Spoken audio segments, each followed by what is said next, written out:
This is Vodafone. Vodafone.au. Of course it is. It says the AU. Oh, geez, it's very sensitive, isn't it? It's changing everywhere. Tell me the pixelites have a lot to do with it. Can't access my own account? Of course. Of course. It says log me in. It says log me in. Already have an account? Log me in. Log me in. So I'll press log me in. Ready?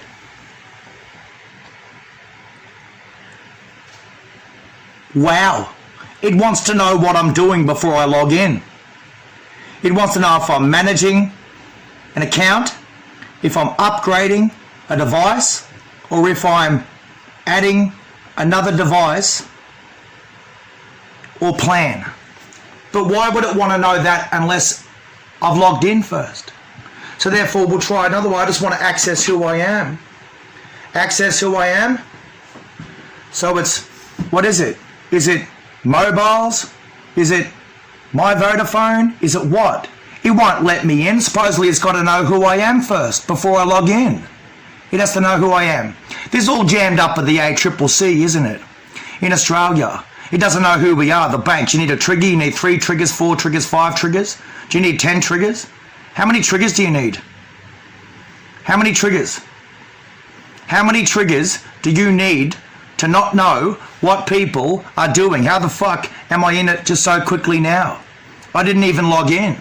You say I did log in. No, I didn't log in. I didn't log in because it wants to know what I'm doing before I make a purchase. Through a bank? Through a bank. Through a goddamn bank.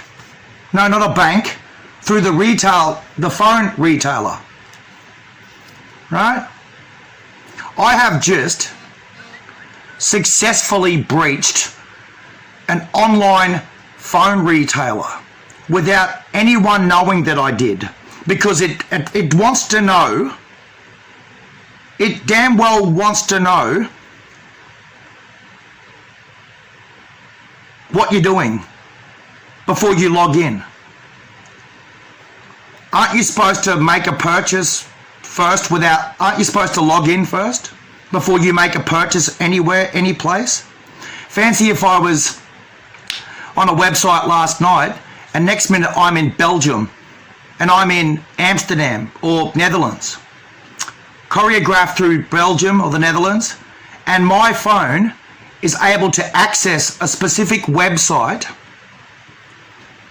and it's giving me options to edit that Belgium or that Amsterdam website, edits all of their uploads. But the moment I go to press on edit and remix or re-edit and reconfigure their own personal uploads online, by the time I press for that page to be divided to me, it doesn't know who I am.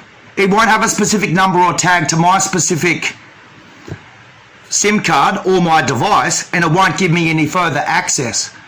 But straight away, I was able to access a specified page, a programmatic specificity of some sort, and go straight into that online website and start hacking away and editing another country's uploads through Australian retail phone telecommunication retail outlets. Not China, obviously. Not China. Not real, no, Australia. Australia. These bastards are lined up at the ACCC, the Crime and Consumer Commission, just forced to pay out debts everywhere, left, right and centre. Forced to compensate people for their undercutting and overlapping, just like overshooting the runway. Tell me that if this phone is designed to have a forward and back button and a play button in the middle, it's like playing video games with it, right? And then it's got a facial recognition, it centers itself. It has a center in the middle that tries to center the face, face recognition, QR coding, right? Like a television that's switched off, AV to DVR or something, right? Digital TV, DTV, AV, and it tries to center what you're doing. That's equivalent to anti-locking systems when you're tailgating a plane in the sky. So tell me it's not designed to be a kite. That you actually hijack planes with a phone in Australia and hold on to it like a kite until it becomes an N117 or it becomes an M370 tragedy where Angus Houston, the leader of the Australian military at the helm of the Air Force too, is in close contact with Malaysia to locate a plane that's just disappeared and effed off into the middle of nowhere, Pacific Ocean. Tell me this isn't the end of a kite. And as soon as you grab the plane, you're holding onto it. Looks like a perfect kite. The same central, the anti-locking system, like an air-to-air surface missile airlock. You've got to hone in on the tail of it. See how the QR, the centering of the face inside a camera, video camera, photo camera, wants to center it. It's like tailgating a plane in the sky. And with all those forward buttons, right? It's literally like a kite. It can kidnap and hijack a plane and drive it into a building. It can pick up and hijack a plane and fly it into Ukraine. It can pick up a plane in Malaysia, Kuala Lumpur, and just hurl it off into the Indian Ocean or to the outback inner Australia and have the hide to do what? Blame the whole world except yourself. If you're actually practicing it, tell me that you're not actually triggering it. Because what is a trigger? Are you pilfering your homework, even through people's phones, through their set-top boxes, through their Foxtel cable TV? You looking into their lives? Were you actually processing at some stage to say, well, wait a second, you telling me that correspondence school is a very good way of life, that we have a right to study at home, we have a right to work at home. Either way, there's no third option, Queensland Premier Peter Beattie would have said. Anyone says in life, you work, you study, no third option. Is that what we do at home? Is that what correspondence school is? Do we study or work from home and we have a legal entitlement to work from home, right? So what is stealing homework? Have you ever seen a setting for homework theft? Are you trying to tell us, Anastasia Palaszczuk, that thieving correspondence is the new homework, or that homework theft is the new correspondence, and that you won't apologise for thieving correspondence, you won't apologise for peering into people's homework and then tell me that you haven't processed it? If it was a social security, then you wonder why people would be worried about the security of our society. If you referred to executive orders in opposed to national service, I would have to question why certain statutory declarations or statutory powers would have people summoned to such degree that thinks that, you know, oh, my boys, my girls, my correspondence, my anything. It's like having to compare APBs out on people in opposed to suppression orders. Those hollow grounds that would refer to debts, migration patterns, cover acts, like you're just too busy reaching out to someone and see if they can talk or sing or clean. So you sing, oh, you should be a singer. You clean, oh, you should be a cleaner. It's like, what else? It's like saying, oh, you put out, oh, would you put out for me? That man is mowing his lawn. Oh, I don't suppose you'd mow mine while you're at it.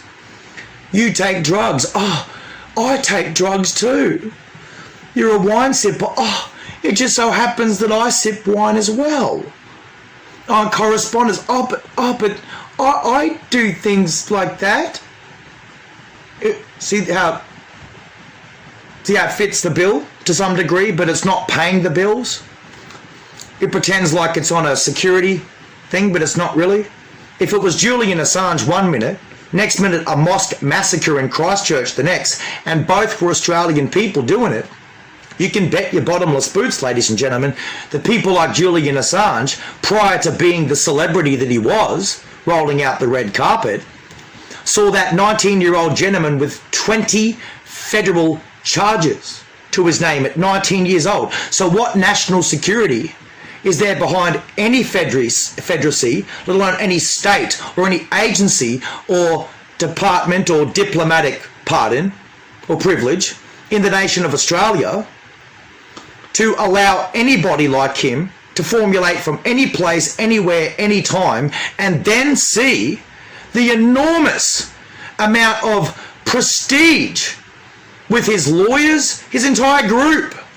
What kind of a federal criminal is given a red carpet by its own national media, and then rolled out a red carpet after receiving an Amnesty International award, only to get to Sweden and then cry rape on him?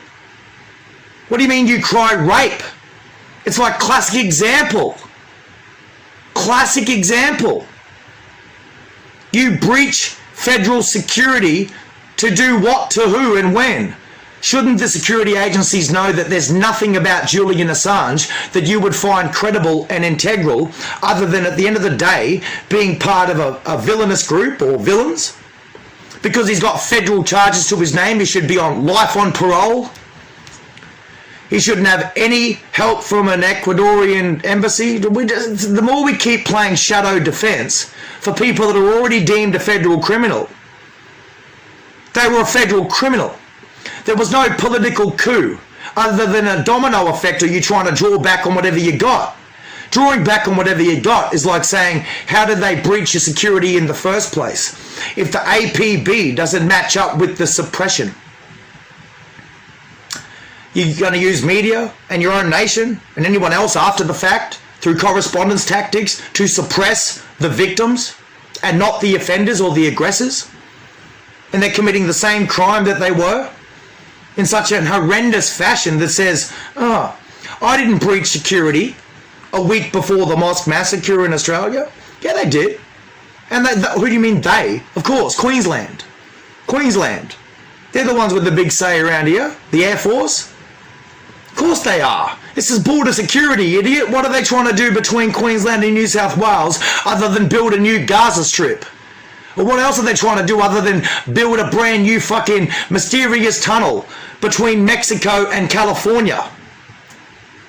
What do you think they're doing? Having a river fire festival on this Saturday night tonight, on the 25th of September? My grandmother's birthday anniversary in commemoration of that. If anonymous group is Australia, and you say that they stem from every kind of political national background around the world, isn't Australia dominated by 300 nationality types? And if WikiLeaks and Anonymous, they're the hub of it, then they only ever started with 115,000 of them, broken down in a nation with a population of what you said. But they're allowed to get a passport, are they? They're allowed to go sit in a little cafe over in Germany. They're allowed to sit in a little cafe in Belgium and in Amsterdam and in France. They can sit there. They can integrate even with the authorities there and just hack away and change and compromise the interface of people's phones. You know, they're terrorists. But remember, they're anonymous. The last thing you wished that you had was a picture of their face behind the screen. Because until then, they're going to wear a face mask. And if they're going to wear a face mask, the last thing you would be betting on is the Australian security forces just keeping it online 24/7, because that would expose greatness. It would expose excellence with a capital E, enough to serve Her Majesty's the Queen, right? In opposed to people where you see the transmission cut off instantaneously, in an instant, can't go any further. But why is that? Because you want their face.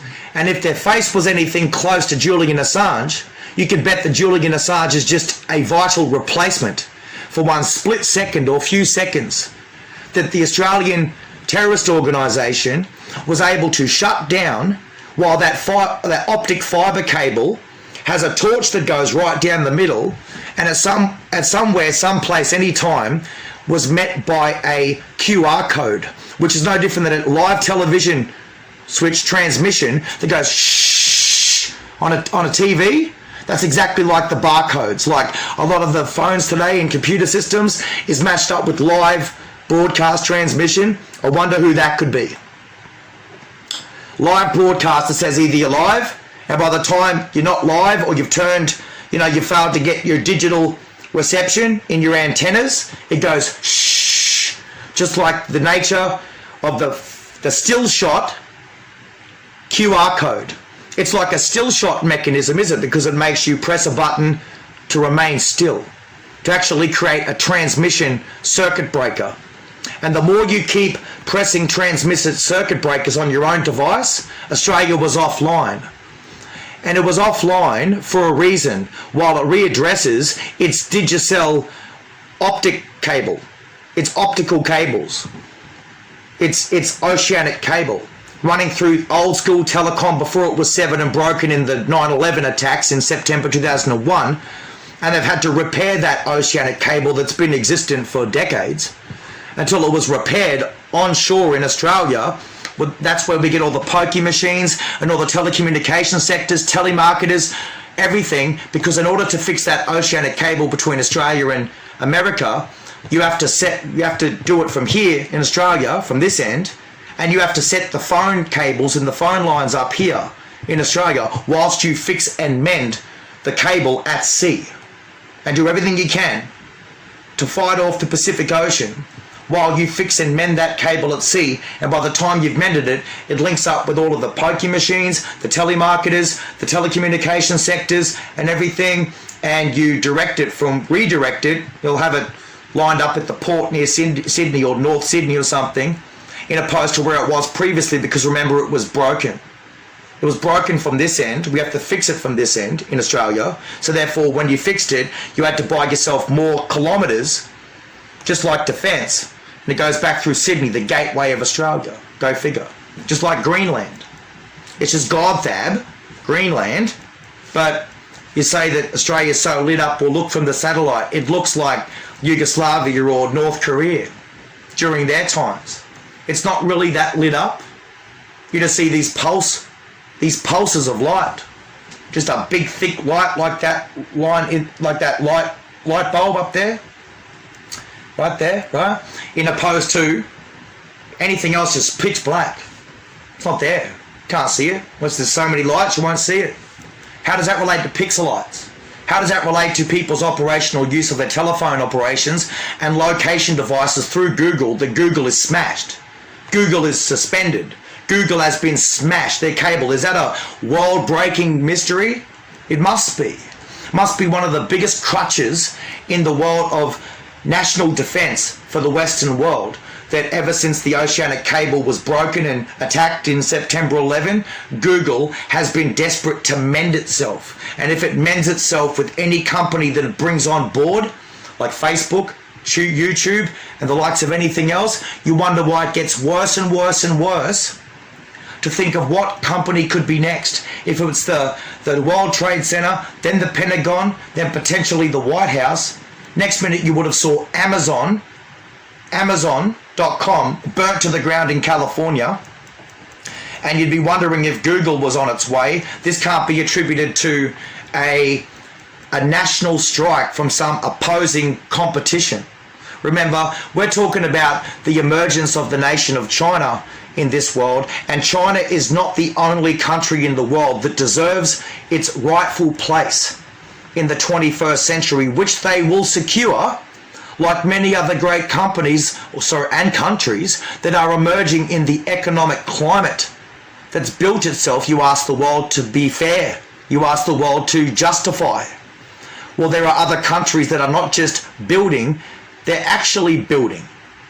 And they're not just sort of playing repair jobs. They're not on the back foot. They don't wish to be. The one thing you would find, nations like China, let alone native indigenous Australians, they like original works. They don't like being anything but original. And if it's anything original, there's no obsessive compulsive disorder that goes with wishing to stay original. Does that make sense? When you got people tampering with your original works, it can be as simple as don't touch my didgeridoo, or there'll be consequences. Don't put anything else, I'm too busy doing something with that. It's like a law that is the law. It's pretty straightforward. If it's original, you want to receive your national or your natural gratification for originality. How does that relate to a world that is constantly played intercept with global marketing. You incorporate it and say we want to mend and fix third world conditions in other people's countries. They sign up and say, yes, we'll be helped by you. They go ahead and get the help they receive from you. Next minute, they're finding you very jealous, very begrudged and disgruntled with the nature of them emerging from their poverty to a middle class and beyond life. It's very, very crippling to the human relations and public relations sector of any nation.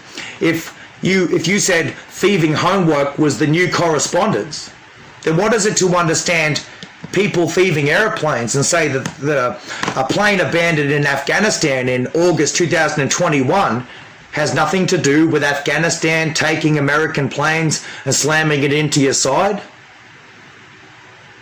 Well, you might question the motive behind a nation like America, who had secured itself as the world superpower.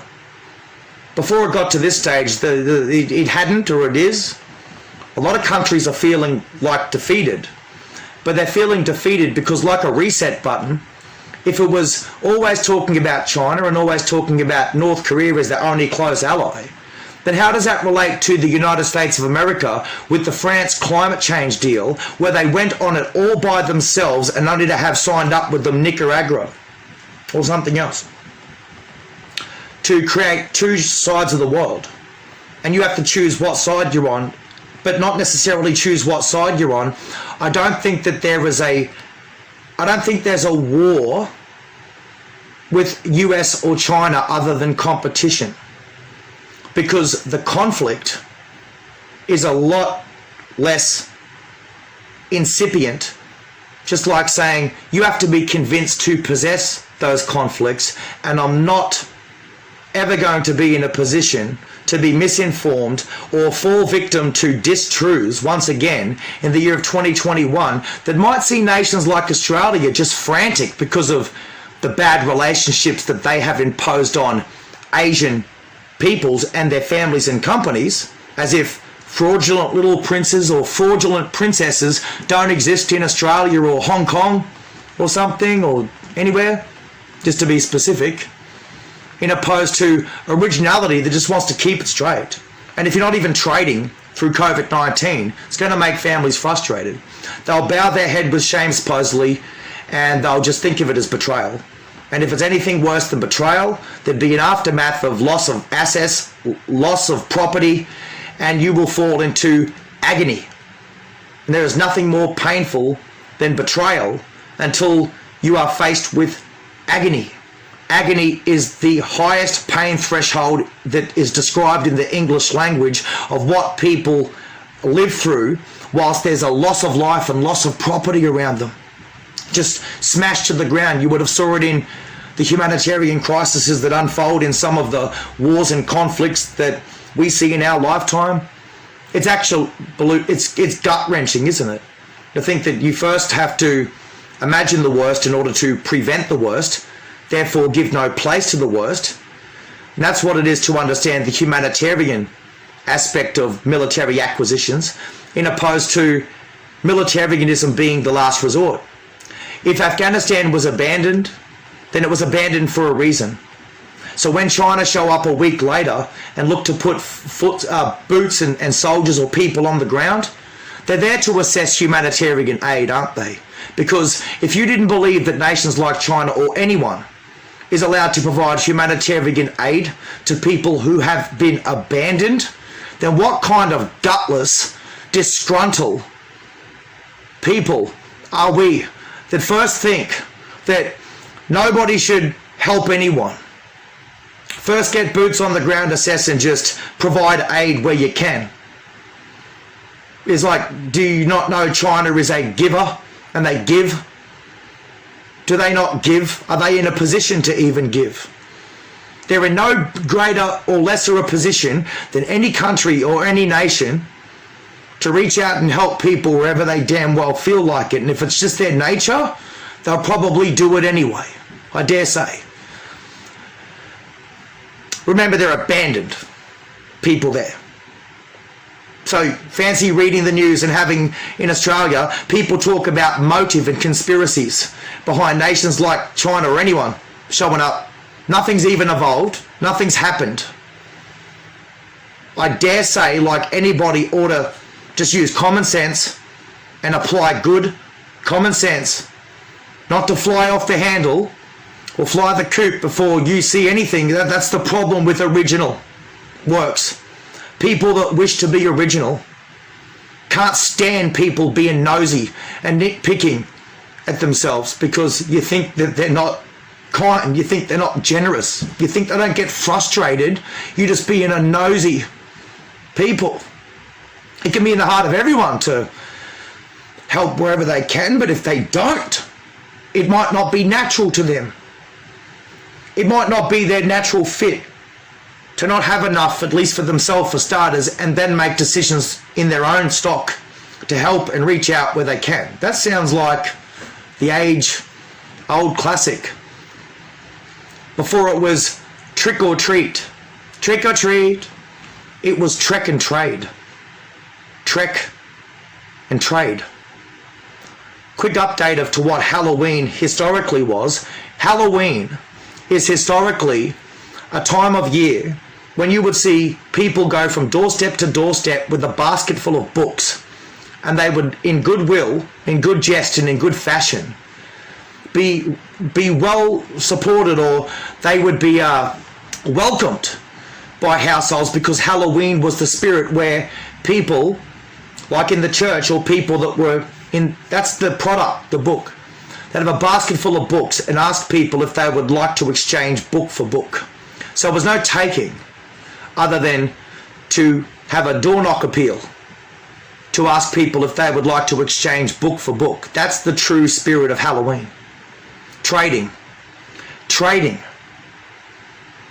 They've taken this and they have called it something else to allow little kids to breach your property, trespass, commit the criminal act of trespass, and then accept candy from a stranger.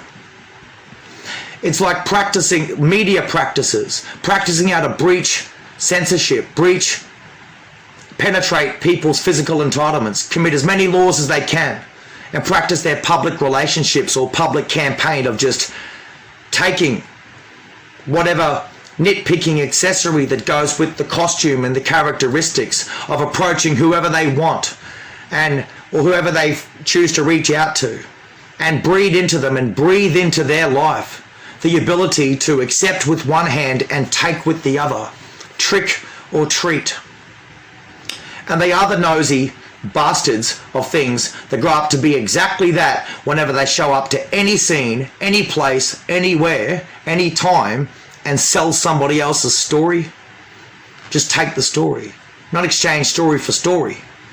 I'm not going to get into that other than say that's what it is to Halloween, because to wean off one book to another was welcomed by people, but they're just like a roadshow, like a circus is coming to town. So they allocate a time for Halloween where door knock appeals with people with books that would like to exchange book for book, and if you were ready, you may go to your own bookshelf, look at a book, and exchange a book for book. And that can be random, let alone just separate for one time of the year. Why would you separate one time of the year on October 30 or something to commit acts of crime that way until you see 5-year-old kids receive drugs or ecstasy tablets and rush to hospital fighting for their life? You allow it, you set it up. Hallelujah, Halloween is to wean off one book and draw into another, but Hallelujah is a hymn and a song that people sing first while they accept another book in opposed to their holy scriptures. Or two, Hallelujah is what women usually sing when they go through betrayal or pain, like pregnancy. The last couple of months when it's very painful and traumatic on their physical body, they sing Hallelujah to help them through the pain of the unknowing, because you're not actually quite there yet. It's like that while you're first weaning into one book or weaning off one book and accepting another book. If you're not sure, you correct it by singing Hallelujah. If a holy person is people that just like to live and breathe their life, their story, a good Christian or a good Muslim, a good anyone, In order to accept anything else other, like outside of the control in which your lawful life operates, it can be very lawful to be a person who is known as someone who doesn't operate outside of their family law. And the family law is what would forever be bridged with neighbouring relationships before you see them change into a homosexual and disturbed sons of men. Knowing that Israel isn't a homosexual nation, are they? They can't be homosexual being Judaic. They're the only Judaic nation in the world. Judaism is a form of family practice through Aramaic law that actually appropriates Aramaic law, sort of like its surroundings. So you can't be homo-friendly if you're Judaic, because to be Judaic, it's like naturally saying you're the least most homosexual people in the world. You're the least most homo-friendly people in the world. Since when have you ever known Israel to be homo-friendly? If you go to church, on Sunday to break that law, or then it's the foreign policy of Israel in 2001 and beyond is obviously a breach from foreign policy filtering through an European Union sorority of some sort, fascist regime, or, to know your numbers, playing homosexual on the sons of man, like the fertility rate, so you got no choice but to sort of fall into a hallucinative wiltering through it. Or it's a US something, foreign policy, trying to incorporate wars that is quite homosexual, in opposed to the nature of Middle Easterns. And a lot of people love Israel in the Middle East, and a lot of people love Iraq. And, you know, it's very difficult for people to accept that as the Palestinian application in some areas. And if you're going to point at people, make sure you're spot on. Otherwise, don't call them all an Arab, don't call them all a something. If you just say who you are, be proud of who you are, like your last name. Therefore, you don't have to be homosexual and be technophobic until you find out the foreign policy was a lie, like a trick or treat in opposed to a trick and trade. Right. Women know it without having to scream to their partners and their families throughout history for the centuries that have unfolded.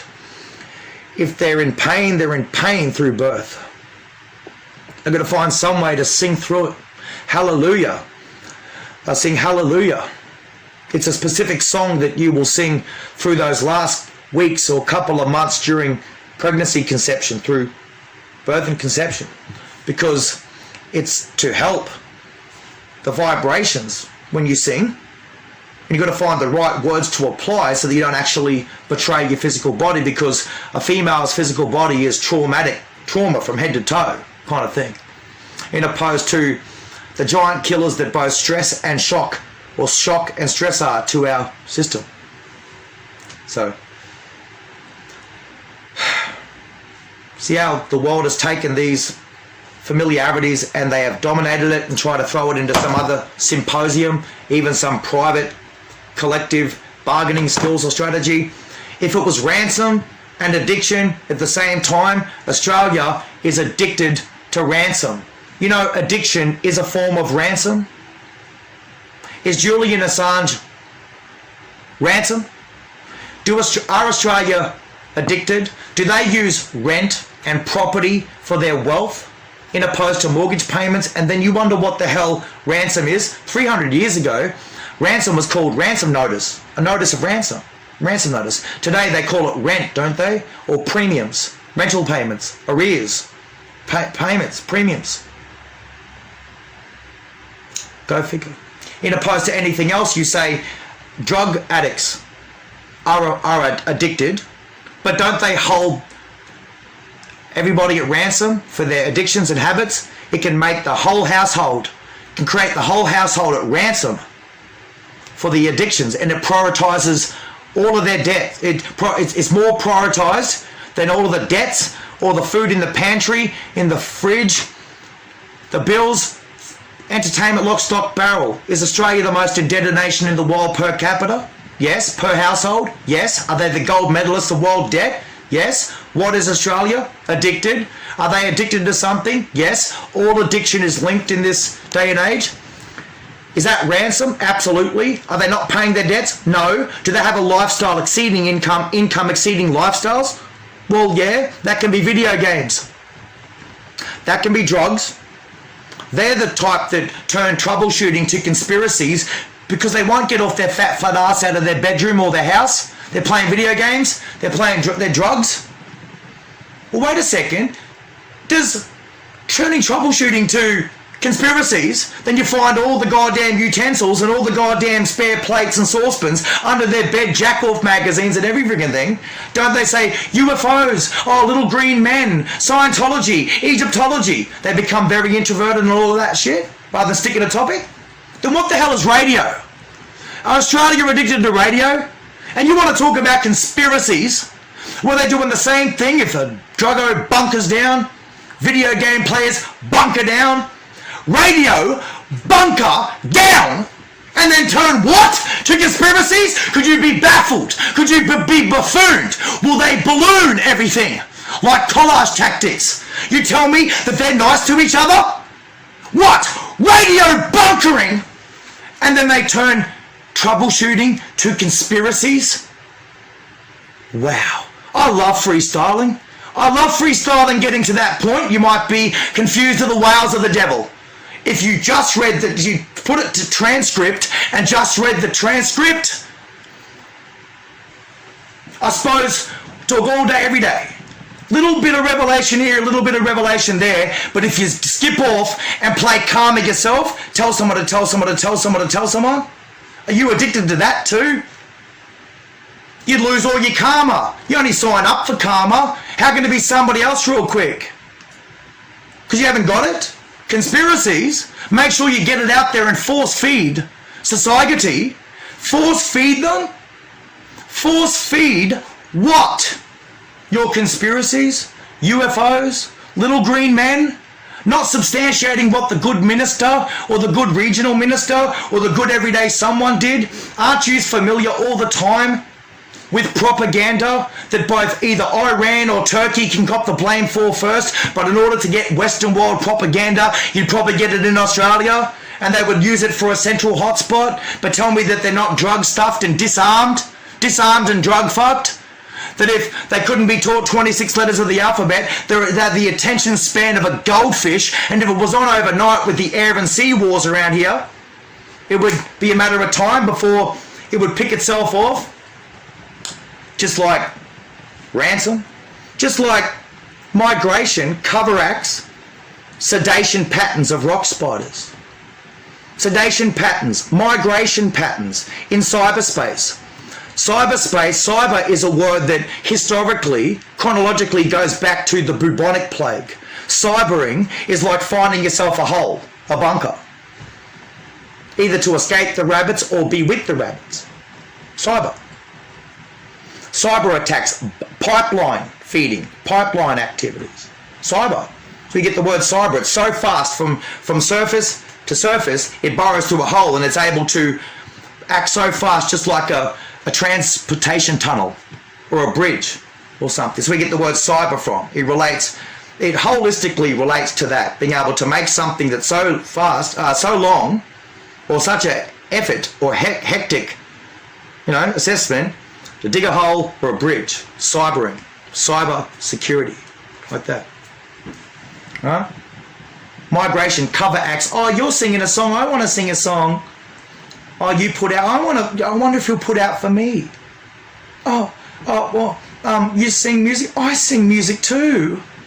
Oh, you're studying at work from home. Oh, I also study and work. I'm also on I do correspondence. I do it. I'm not going to apologise for my kids. We'll take it from here. You and your freaking kids, they're retarded. And the last time we checked, they are retarded. And the reason why they're retarded, because they're special attention seekers. They actually seek the attention. They're actually freeloaders, aren't they? And if they're doing it in that fashion, they want a freeload, free holding stock share. And if it's free holding stock share theft, they've got to sit there and dwell on the place and never move. 1,440 minutes of every day. It's not espionage, it's not sabotage, it'll be homework theft 1 minute, intellectual property theft the next, ideas for their music and metaphors and this and that and everything. And then it becomes the modelling system, just too damn easy and legit, until it became the national security to fall back on yourselves, back foot, because you were doing it yourself. Tell people that you're doing a security, social security. Why would they be worried about the security of society? If it wasn't trying to evade the tax office.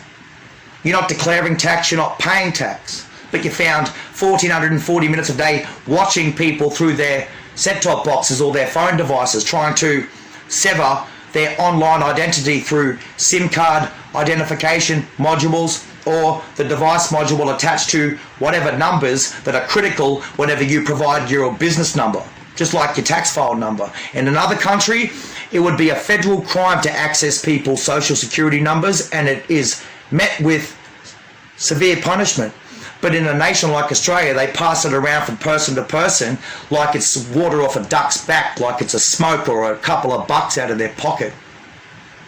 There are too many people trying to cash in on identity in Australia and tell me that social security welfare doesn't play the offset safety net mechanism like a bank would need it to pay off a house, but you would need it in order to conduct the world's greatest embezzlement racket or the greatest people smuggling racket or pedophile network or anything attached to a physical person, because if it wasn't property you were granulating your wealth as it fists through your hands or sifts through the fingers of your hands, then it was always going to be people, because you're such people person. You're not a people person. Australia is an individual merits-based system, so you even pay for your entertainment, you pay for your hotline. Fancy if military didn't pay for their habits, but they have to receive the tax to fund my boys to go do whatever they do. But then all of a sudden, I need this, I need that. It'll become a double dipping, triple dipping, and quadruple dipping, just accepting one way, taking with the other, and then sort of fall back on themselves and say it was the security, help, help, help. If they weren't masturbating, radio jocks are masturbating. Their throat, neck, and everything, using the OVN, overstimulation of the vagus nerve, as an attempt in which to evade the fact that they got to erect their dickhead and do it all day, every day. But that's what they are. They would have hoodwinked someone to become a mob of wankers, only to fall back into a precious little chapter of pack of wankers. As if like bigger gangs have to break themselves down, the little name, but it all simulates to one big greater confine.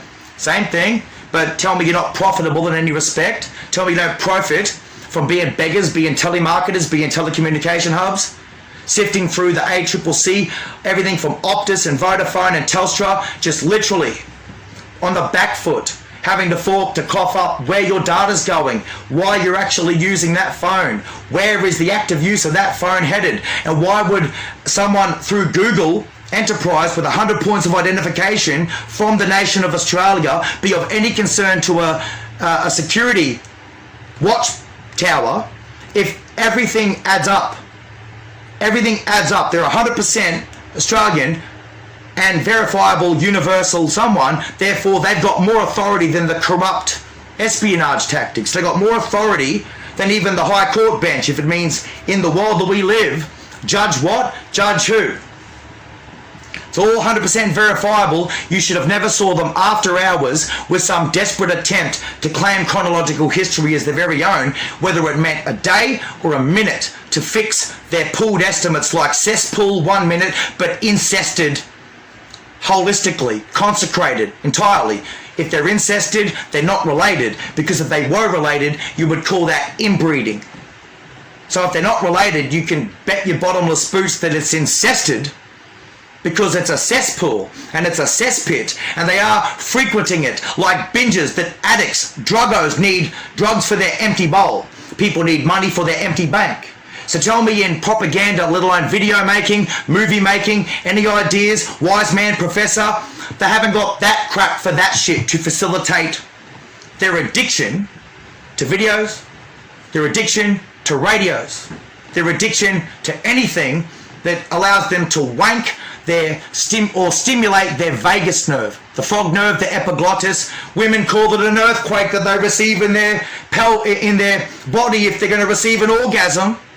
But women reach their orgasm in their throat.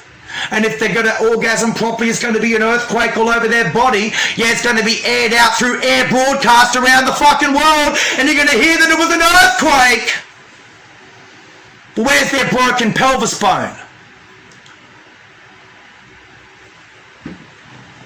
Geez, there must have been an APB out. Immediately, all points bulletin.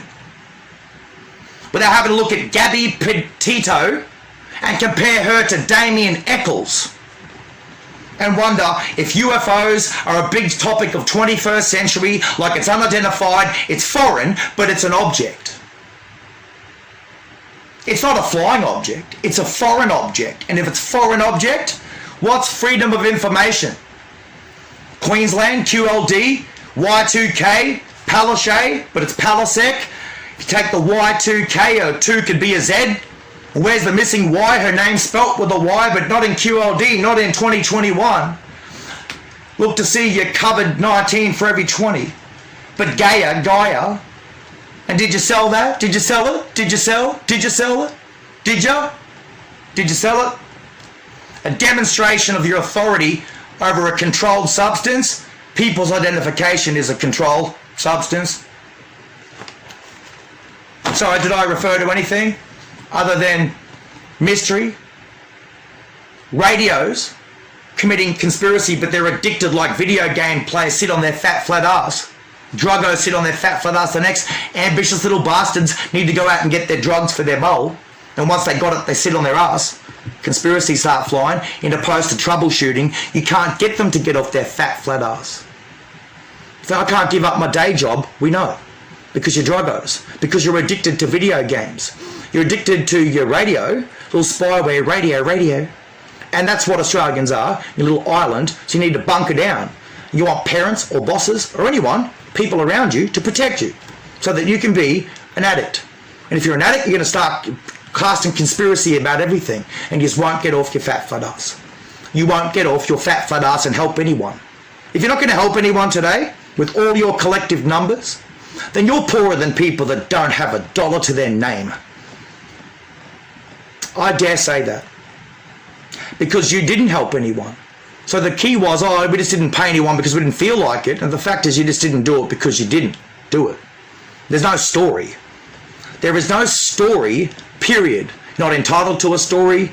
You're not entitled to state the obvious if the obvious speaks for itself.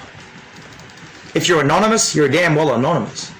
But if you can't follow your own footsteps and tell me that you're not even operating security at a national level, you'll watch the uploads a week before some terrible event happens around the world. We're not even looking at the Dow Jones Index anymore. We're too busy having to play second rate or second fiddle, right, to the potential relapse that nations like Australia have a phantom economy, just like their phantom pregnancy, their phantom economy because of the walking, talking austerity measures. You ask, what is austerity? Like hire and fire people on the same day, but have to compare that to clocking on and clocking off, or their rate of calculations that relate to severance payouts and immediate cover.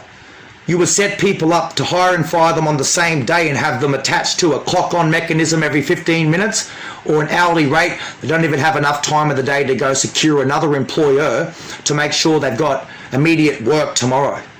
And isn't it amazing how you don't pay people out to the rest of the day or severance pay for a couple of weeks? They have to go through work cover or redundancy, file paperwork for redundancy payouts or fair work cover. Because the nature of businesses like yours or companies or corporations that breach censorship to such a scale that does not even see you facilitate paying people out to the rest of the day. They've got to only show up to work when it's convenient for you to shut it off at a minute's cost, let alone a whole day. Not enough hours in the day to go get another job. And you must have known that before you reached out and touched someone, making promises you couldn't keep, touching what you couldn't afford, writing checks that your mouth couldn't cash. because we don't see the transactions. It forever relates to where transactions did not occur. So pilfering your homework is the new correspondence, is it? Homework theft, the new correspondence, and we don't apologise. Thieving homework, the whole world is upside down on its head at the moment with cyber security. But Australia isn't a police state. It's not a police state, and it never has been. I think it needs to be. Otherwise what? Why would you be defending a nation that needs its ass kicked unless you would ask the police to intervene and kick its ass? What are you setting up an opposition of NDIS, National Disability Insurance Scheme, like a bunch of child bullies or bullies when you don't even have it? I'd hate to think NDIS would kick your OVN asses, faggot. Seriously, you wouldn't even pass the laugh test when it comes to state asset grabs. Ciao.